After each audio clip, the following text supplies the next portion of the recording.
Good morning विद्यार्थियों। कल अपन ने आंवल या अपरा या प्लेसेंटा के बारे में पढ़ा था और अपन ने ये बताने की कोशिश की थी कि आंवल होती क्या है। देखिए, आंवल का या अपरा का या प्लेसेंटा का जो मुख्य कार्य होता है वो होता है माँ के शरीर से आवश्यक पदार्थों को भ्रूण तक पहुंचाना और भ्रूण के शरीर से उपपक्षी पदार्थों अर्थात जो अवशिष्ट पदार्थ है उनको क्या करना, वापस माँ के शरीर में जो पहुंचाने का जो कार्य करती है वो अपरा करती है। फिर हमने इसके पश्चात संरचना के आधार पर आंवल के 3 भाग पढ़े थे। पहला था पीतकोष आंवल, सेकंड एलेंटाइन आंवल और थर्ड कोरियोनिक आंवल। एलेंटाइन आंवल पहला नंबर था पीतकोष आंवल, इसमें हमने कहा कि एलेंटाइन छोटी होती है, इस कारण कोरियोन का संपर्क जो है वो पीतकोष से होता है। सेकंड में हमने कहा एलेंटाइन आंवल में क्या कहा कि पीतकोष छोटा होता है और कोरियोन एलेंटाइन के संपर्क में रहता है। अब जो हमारा आज का टॉपिक है वो है आंवल के प्रकार। देखिए, अलग अलग जंतुओं में अलग अलग प्रकार के आंवल पाए जाते हैं, क्योंकि अगर हम एक वर्ड में कहें कि सभी में अपरा समान होती है, जरूरी नहीं है। सभी जीवों में अलग अलग प्रकार के अपरा पाई जाती है। इस आधार पर अपरा प्लेसेंटा को मुख्यतः 4 भागों में विभाजित किया जाता है। आंवल के निरूपण के आधार पर वर्गीकरण, सेकंड आंवल का भ्रूण एवं मात्र ऊतकों के बीच घनिष्ठता के आधार पर वर्गीकरण, थर्ड आंवल का अंकुरों के वितरण के आधार पर वर्गीकरण और चौथा है आंवल का औतकी के आधार पर वर्गीकरण। अब अपन ये जो चार्ट है आप इसको बना लीजिएगा, जो कि इसी चार्ट के जितने भी पॉइंट है आगे अपने इन्हीं को पढ़ेंगे और ये 7.5 का क्वेश्चन है जो अपने लगभग अल्टरनेट अच्छा आता है। पहला आता है आंवल का निरूपण के आधार पर वर्गीकरण। देखिए, निरूपण क्या एक प्रक्रिया है वो समझिए। देखिए, विसेचन के पश्चात भ्रूण जो होता है, युग्मक कहते हैं, भ्रूण कहिए, वो क्या होता है गर्भाशय के अंदर निरूपित होता है और जो भ्रूण निरूपित होता है उस समय उसका जो संपर्क होता है एक तो गर्भाशय स्तर और कोरियोनिक जो कोष होता है उससे क्या होता है उसका संपर्क होता है। इस आधार पर सामान्यतः 3 प्रकार के आंवल को समझाया जाता है, जिसकी जो चर्चा है वो एक ही पॉइंट वाइज करेंगे। सतही, अकेंद्रकीय और अंतराली। सतह की है, अकेंद्र की केंद्र से हटके है या अंतराल के रूप में। उसके बाद आता है सेकंड है आंवल का भ्रूण और मात्रक ऊतकों के बीच, अर्थात भ्रूण और उसके मात्रक जो जनक है उसके ऊतकों के बीच घनिष्ठता किस प्रकार होती है उसके आधार पर वर्गीकरण किया गया है। इसमें 2 प्रकार होते हैं। पहला होता है अपांतीय आंवल, पहला अपांतीय आंवल, सेकंड है पांतीय आंवल। ये कब है? आंवल का भ्रूण एवं मात्रक ऊतकों के बीच घनिष्ठता के आधार पर इसका वर्गीकरण। तीसरा है अंकुर, जिसको अपन ने पहले भी पढ़ चुके हैं, विनय कहेंगे। विनय अपन को पता है अंकुर या विलय क्या होते हैं। अंकुर की संरचना होती है जो मात्रक ऊतकों में क्या होते हैं स्तर पर या गहरे में दस होते हैं। अब आंवल का अंकुरों के वितरण, अंकुर कैसे है, वितरण कहाँ का अंकुर बने हुए हैं, विलय बनी हुई है, उसके आधार पर इसका क्या किया गया, वर्गीकरण किया गया और 4 प्रकार बताए हैं, विसरित, बीजपत्री, परदेशीय या बिंबावी। वापस रिवाइज कर रहा हूं, विसरित, बीजपत्री, परदेशीय और बिंबावी। उसके पश्चात जो लास्ट टाइप है उसमें है आंवल का हिस्टोलॉजी औतकी के आधार पर वर्गीकरण, जिसमें हमने 4 टाइप है, एपिथेलियो कोरियल आंवल, सिंडेस्मो कोरियल आंवल, एंडोथेलियो कोरियल आंवल और लास्ट है हीमो कोरियल आंवल। अब देखिए, अभी ये वर्ड थोड़े आपको डिफिकल्ट लग रहे होंगे कि ये 4 अलग अलग है। अब अपन जब एक एक को पढ़ेंगे तो अपन देखेंगे ये बहुत सिंपल चीज है, जिसमें रियल में किस प्रकार गर्भाशय स्तर और कोरियोन का संपर्क होता है, दूसरे से संपर्क हो रहा है और आंवल का जो वर्गीकरण है उसको अपन पढ़ेंगे। तो सबसे पहले अपन पढ़ेंगे आंवल का निरूपण के आधार पर वर्गीकरण और उसमें अपन 3 टाइप पढ़ेंगे और इसके पश्चात जितने भी टॉपिक है अपन को क्रमवाइज आगे पढ़ते रहेंगे। सबसे पहले जो टॉपिक शुरू कर रहे हैं आंवल का निरूपण के आधार पर वर्गीकरण।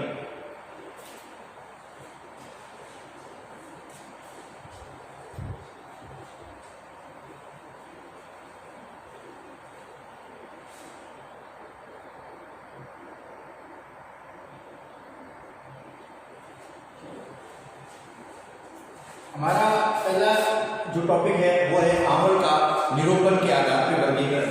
Classification of placenta on the basis of implantation, अर्थात किस आधार पे वो निरूपित हो रहे हैं उसके आधार पे 3 प्रकार के। सबसे पहले हम पढ़ते हैं सतही निरूपण। सतही निरूपण का मतलब सरफेशियल इम्प्लीमेंटेशन। सतही निरूपण है, उससे पहले हम एक डेफिनेशन पढ़ लेते हैं कि आवर्त निरूपण का मतलब क्या होता है।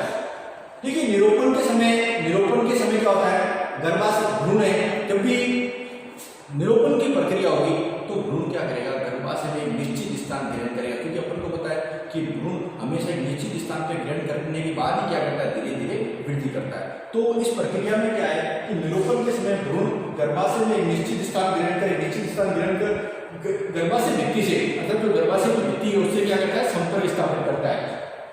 लेकिन विभिन्न जंतुओं में, क्योंकि चूंकि अलग अलग जंतु होते हैं तो उनका गर्भाशय का जो स्तर होता है और कोरियोनिक कोष का जो संपर्क है वो क्या होता है, अलग अलग प्रकार का। अर्थात कहने का मतलब ये, जो कोरियोनिक कोष है और गर्भाशय का जो भित्तियों का स्तर है उन दोनों का संपर्क होता है वो अलग अलग जंतुओं में अलग अलग प्रकार का होता है। इसीलिए हम मुख्यतः आवर्त के निरूपण को 3 भागों में विभाजित करते हैं। सबसे पहला आता है सतही निरूपण।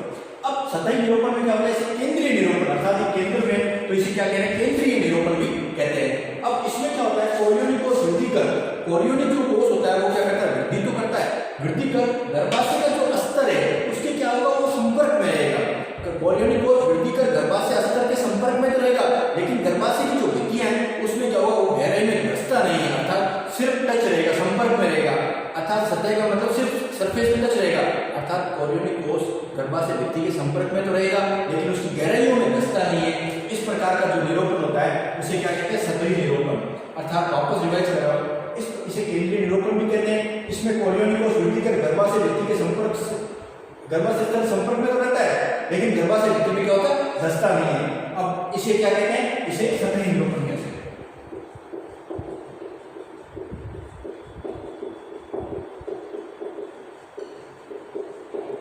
अगर एग्जाम्पल की बात करें किन किन जंतुओं में पाया जाता है, तो गाय, भेड़, कुत्ता, बिल्ली आदि जंतुओं में क्या होता है, इस प्रकार। इसमें क्या है, सिंपल सा मतलब है, कोरियोनिक कोष है गर्भाशय का स्तर में संपर्क रहेगा लेकिन उसकी गहराई में क्या होता है, घसता नहीं है। अब ये जो गर्भाशय का स्तर है, गर्भाशय का स्तर में कोरियोन है वो इसके क्या है, संपर्क में है, लेकिन कोरियोनिक कोष ये है एम्ब्रायो, भ्रूण एम्ब्रायो कह सकते हैं। अब जो गर्भाशय का स्तर है वो क्या है, कोरियोन के संपर्क में है लेकिन उसकी गहराई में क्या है, घसा हुआ नहीं है। तो इस डायग्राम से समझ सकते हैं कोरियोनिक कोष गर्भाशय का स्तर से संपर्क में। तो हमारा पहला टाइप क्या था, सतही निरूपण। सतही निरूपण का मतलब कोरियोनिक कोष गर्भाशय स्तर के संपर्क में तो रहेगा लेकिन गहराई तक घसा हुआ नहीं रहेगा। तो पहला टाइप ये ध्यान रखना, जो निरूपण प्रक्रिया है इसमें कोरियोनिक कोष गर्भाशय के स्तर से किस प्रकार जुड़ता है, किस प्रकार टच में रहता है, उसके आधार पर इसको वर्गीकरण किया गया है। इसी आधार पर 3 होता है। तो हमारा पहला जो टाइप था वो था सतही निरूपण। अब हम सेकेंड टाइप पर जाते हैं।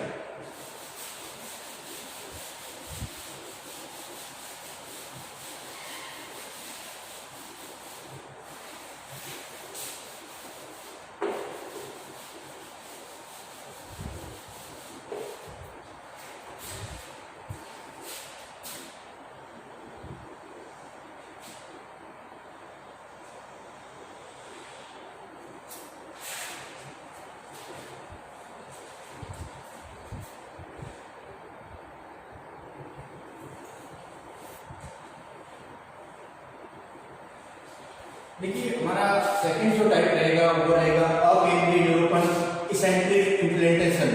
अब अकेंद्रीय का मतलब क्या होता है कि कोरियोनिक कोष होता है जो गर्भाशय भित्ति में जो पाए जाने वाले वलन है उनमें क्या होता है, स्थित होता है। गर्भाशय भित्ति में जो पाए जाने वाले विभिन्न प्रकार के वलन है उसमें स्थित रहता है।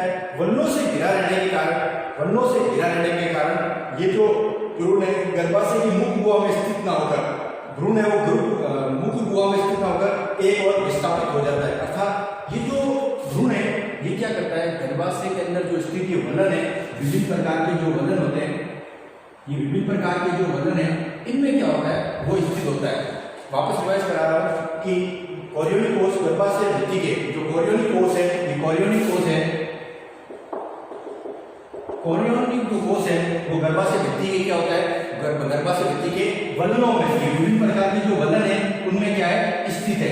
अब इस कारण ये क्या होता है, मुख गुहा के इस कारण क्या होता है, मुख गुहा में स्थित न होकर एक और, अर्थात जो मुख गुहा है उसमें विस्थापित नहीं होकर ये एक और विस्थापित हो जाता है, थोड़ा सा पहले विस्थापित हो जाता है। इस प्रकार का जो सेकंड टाइप है उसे अकेंद्रीय निरूपण भी कहते हैं। अकेंद्रीय निरूपण का सीधा सा मतलब क्या है कि जो भ्रूण है वो भ्रूण में इस प्रकार के निरूपण में क्या है, कोरियोनिक कोष है वो गर्भाशय भित्ति के, कोरियोनिक जो कोष होता है वो क्या है, गर्भाशय भित्ति के क्या होता है, वलन, कोरियोनिक कोष गर्भाशय भित्ति के वलन में स्थित होता है। और इस कारण क्या होता है, इस कारण ये मुख गुहा में स्थित ना होकर, मुख गुहा में स्थित न होकर ये एक और क्या होता है, विस्थापित हो जाता है। अब ये किन किन जीवों में पाया जाता है, तो ये चूहे, गिलहरी आदि जीवों में ये पाया जाता है। तो हमने वापस इस डायग्राम से समझना चाहेंगे कि ये जो भ्रूण है उसका जो कोरियोनिक कोष है, कोरियोनिक कोष है वो गर्भाशय भित्ति, गर्भाशय की जो भित्ति होती है इसकी क्या होता है, गर्भाशय की जो भित्ति है इसकी वलन है उसमें क्या होता है, स्थित होता है। और ये जो मुख्य भित्ति होती है या इसको मैं कह सकता हूं मुख गुहा में स्थित ना होकर ये इसके एक और विस्थापित होता है। तो सेकंड हमारा क्या है, अकेंद्रीय। हमारा पहला था केंद्रीय का निरूपण, सतह निरूपण या केंद्र की है, और सेकंड क्या है, अकेंद्रीय निरूपण। इसका बेसिक मतलब क्या है, कोरियोनिक कोष गर्भाशय भित्ति के वलनों में स्थित होता है और ये मुख गुहा में स्थित न होकर एक और क्या होगा, विस्थापित होगा। और किन जंतुओं में पाया जाता है, चूहे और गिलहरियां। तो हमने सेकंड टाइप पढ़ा अकेंद्रीय निरूपण। फर्स्ट क्या था, केंद्रीय निरूपण या सतही निरूपण, सेकंड है अकेंद्रीय निरूपण। आप इसका डायग्राम बना लीजिए फिर अपन से आगे चलते हैं।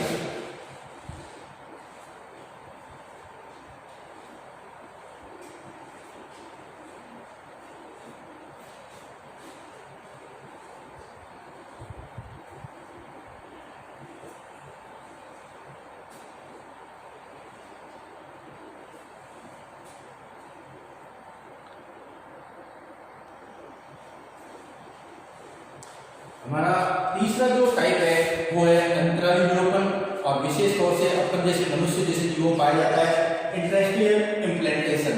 अब अंतराली निरूपण में क्या है कि इस प्रकार के निरूपण में कोरियोनिक कोष होता है वो क्या करता है, गर्भाशय अस्तर में क्या करता है, धस कर रहता है। अर्थात गर्भाशय जो अस्तर होते हैं उनमें वो क्या होता है, धसा हुआ होता है, अर्थात उससे संबंध स्थापित करता है। इस प्रकार का जो संबंध है वो निरूपण कह सकते हैं, वो मनुष्य, चमगादड़ और बंदर आदि जीवों में पाए जाते हैं।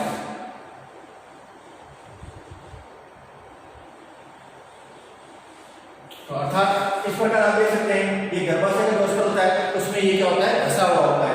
तो ये वॉल ऑफ यूटेरस, एम्ब्रायो भ्रूण, अर्थात इस प्रकार के अंतराली निरूपण में क्या है कि कोरियोनिक कोष गर्भाशय भित्ति के संपर्क में रहता है और एग्जाम्पल है चमगादड़ मनुष्य। अभी अपन ने क्या पढ़ा कि आवर्त का निरूपण कोरियोनिक कोष का गर्भाशय के अस्तर से जो संबंध है, स्तर से जो संबंध है उसके आधार पर हमने तीन टाइप पढ़े थे। अब अपन एक छोटे से रिवीजन कर लेते हैं 5 मिनट कि हमने इन तीनों को किस प्रकार पढ़ा था कि अगर किसी को कोई डिफिकल्टी रह गई है तो वो इजी हो जाएगी सॉल्व।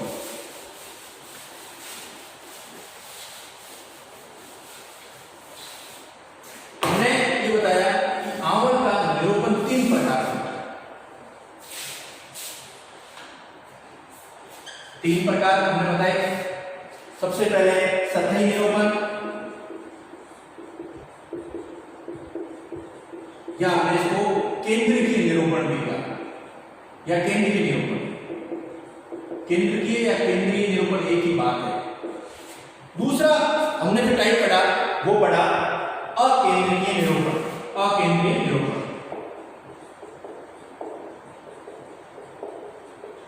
अकेंद्रीय निरूपण।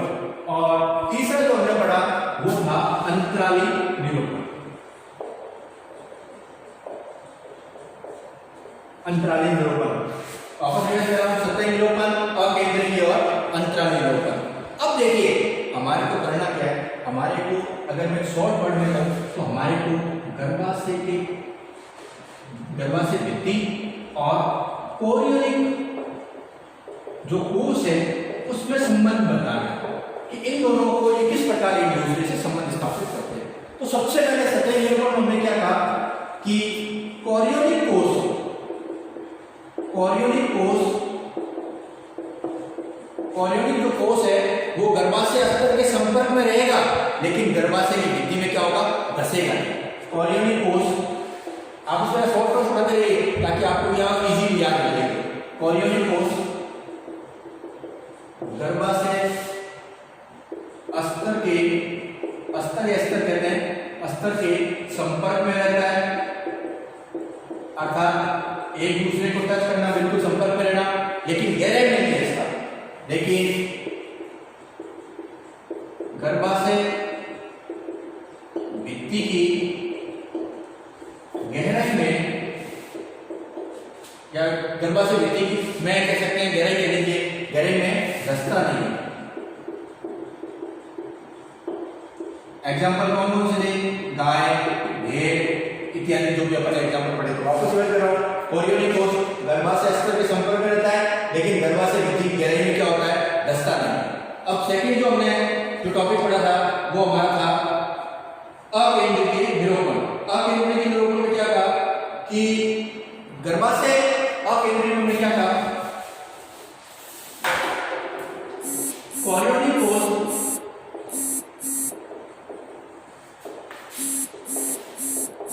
गर्भाशय भित्ति के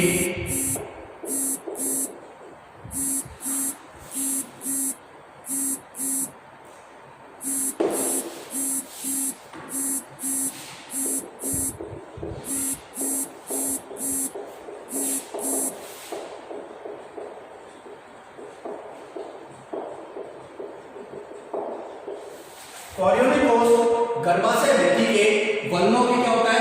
ये संपर्क में रहता है तथा मुख गुहा में स्थित न रहकर तथा मुख गुहा में स्थित न रहकर एक और क्या होगा? विस्थापित हो जाएगा।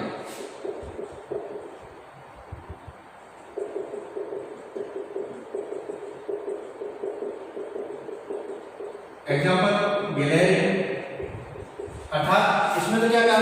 गर्भाशय स्तर से संपर्क, लेकिन गर्भाशय की भित्ति गहराई में नहीं धंसेगा। गर्भाशय में पाए जाने वाले से संपर्क में रहेगा और मुख हुआ के एक और विस्थापित हो जाएगा। अब तीसरा, क्योंकि इसमें गहराई में नहीं धंसा, तो तीसरा अंतराल निरूपण है, उसमें जो कोरियोनिक कोष है वो गर्भाशय की जो भित्ति होती है उसकी गहराई में धंसा रहता है। कोरियोनिक कोष गर्भाशय भित्ति के गहराई में धंसा रहता है। और एग्जाम्पल क्या है? मनुष्य, बंदर आदि। तो हमारा जो पहला टॉपिक था, पहला टाइप था, वो था सतही निरूपण के आधार पर। सतही केंद्रीय में क्या था? कोरियोनिक कोष जो है गर्भाशय भित्ति के स्तर के संपर्क रहेगा, गहराई में नहीं धंसेगा। अकेंद्रीय में गर्भाशय भित्ति के वलनों में स्थित रहेगा, तो वलन पाया जाएगा। और अंतराली में क्या था? कोरियोनिक कोष गर्भाशय भित्ति की गहराई में धंसा रहता है। तो हमने इस डायग्राम से समझा कि तीनों को हमने शॉर्ट में समझ लिया। अब हम पढ़ते हैं इससे अगला टॉपिक, सेकंड टॉपिक था वो हम पढ़ते हैं। आप इसको नोट कर लीजिए, तो ये तीनों का एक संक्षिप्तीकरण है और आप इसको इजीली समझ सकते हैं। मैं थोड़ा सा ही लिख देता हूं इसको।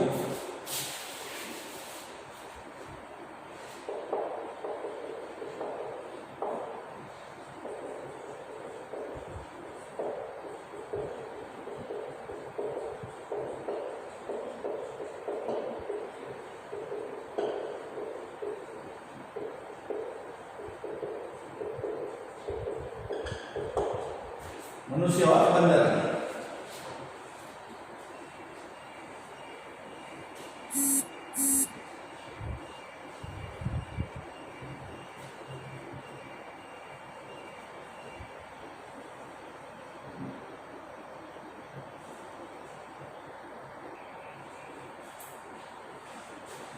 ये हमारा अगला जो टॉपिक रहेगा वो रहेगा आंवल का भ्रूण और मात्र ऊतकों के बीच संबंध किस प्रकार है, उसके आधार पर वर्गीकरण। The classification of placenta of the basis of intimacy between foetal and maternal tissues. अब किस प्रकार से उनका संबंध है उसके आधार पे मुख्यतः 3 प्रकार के बांटे जाते हैं, लेकिन जो मुख्य है वो 2 ही है, इसको संयोगी कह सकते हैं। सबसे पहला आता है अपांती आवरण। देखिए अपांती आवरण को कहते हैं नॉन डेसिड्यूड प्लेसेंटा। अपांती आवरण, अब देखिए अपन ने जो पहले सतही निरूपण पढ़ा था, उसी जो निरूपण पढ़े थे उनमें से ही एक निरूपण पढ़ा था सतही निरूपण। सतही निरूपण में अपन ने क्या कहा था कि कोरियोनिक कोष गर्भाशय स्तर के संपर्क में रहता है, लेकिन गर्भाशय भित्ति में क्या होता है? धंसता नहीं है। अब देखिए अपार्थी आवरण सेम उसी कॉपी है, क्योंकि ये जो आवरण का टॉपिक है, अगर इसमें आपने एक चीज पढ़ ली तो उसी को दूसरे के अंदर कॉपी करना इजी पड़ता है। तो अब देखिए किस प्रकार के आवरण में सतही निरूपण पाया जाता है। अब सतही निरूपण का मतलब क्या है, गर्भाशय का स्थल है वो कोरियोनिक को संपर्क में रहेगा, लेकिन गर्भाशय की भित्ति में क्या होगा, धसेगा नहीं। अब देखिए इसमें कोरियोनिक कोष गर्भाशय स्थल के संपर्क में रहता है, ये सतही निरूपण में पढ़ चुके हैं, लेकिन गहराई में धसता नहीं है। इसका मतलब ये जो डेफिनेशन है ये किसकी है, ये सतही निरूपण की, वो सेम कॉपी है। उसके बाद जन्म के समय भ्रूणीय कोरियोनिक अंगूर, जन्म के समय भ्रूणीय कोरियोनिक अंगूर गर्भाशय भित्ति की परक गुहिकाओं से पूर्ण रूप से, गर्भाशय भित्ति की परक गुहिकाओं से पूर्ण रूप से अर्थात गर्भाशय भित्ति को बिना कोई नुकसान पहुंचाए, बिना रक्त स्रावन करे बाहर निकल जाता है। अर्थात भ्रूण जो होता है, भ्रूणीय कोरियोनिक अंगूर है वो गर्भाशय भित्ति से और गर्भाशय के स्तर है उनसे बिना कोई नुकसान पहुंचाए, बिना कोई रक्त स्रावन करे बाहर निकल जाता है। इस प्रकार को अर्ध आवरण भी कहते हैं। और कौन से एग्जाम्पल है सतही वाले, मवेशी, घोड़े और सुअर। वापस रिवाइज करता हूँ, इस प्रकार के आवरण में सतही निरूपण पाया जाता है। इसमें कोरियोनिक कोष गर्भाशय स्तर के संपर्क में रहता है, लेकिन गहराई में क्या होता है, धंसता नहीं है। जन्म के समय भ्रूणीय कोरियोनिक अंकुर गर्भाशय भित्ति की परक गुहिकाओं से पूर्ण रूप से गर्भाशय भित्ति को बिना कोई नुकसान पहुंचाए, रक्त स्रावन बिना करे बाहर निकल जाता है। इस प्रकार के आवरण को अर्ध आवरण कहते हैं। एग्जाम्पल मवेशी, घोड़े और सुअर। ये तो था अपार्थी। सेकंड है पार्थी आवरण। इसमें मात्रक और भ्रूणकों के बीच क्या होता है, घनिष्ठ क्या होगा, संबंध होगा, बिल्कुल संबंध स्थापित होगा।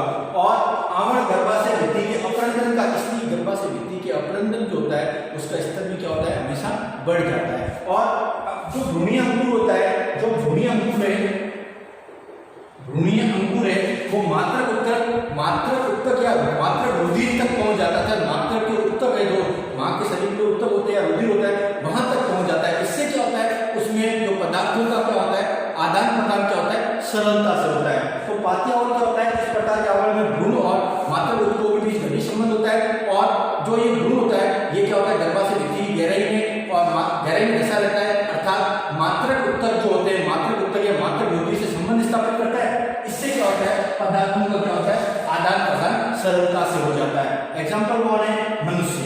अब अपने छोटी सी डेफिनेशन पढ़ लेते हैं। पत्नी का कई बार आती है, पत्नी का क्या होता है, पत्निका, ये डेफिनेशन वर्ड्स आता है, अपन उसको समझते हैं।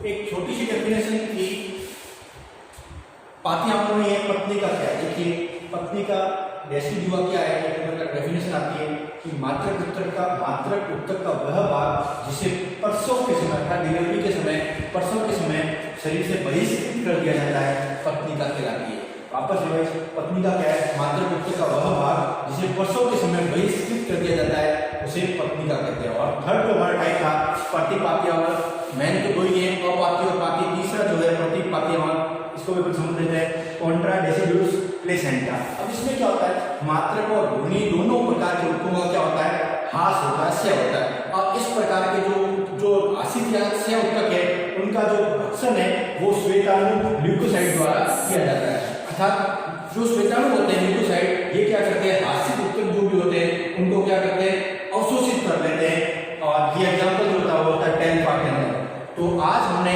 आवरण के दो टाइप का पढ़ा, जिसमें पहला निरूपण के आधार पर वर्गीकरण था और सेकंड था मात्रक और भ्रूणी उत्तकों के बीच घनिष्ठता के आधार पर। अब हमारी जो नेक्स्ट क्लास होगी उसमें हम इससे आगे के टाइप पर हम पढ़ेंगे कि आवरण के तीसरा और चौथा वर्गीकरण कौन कौन से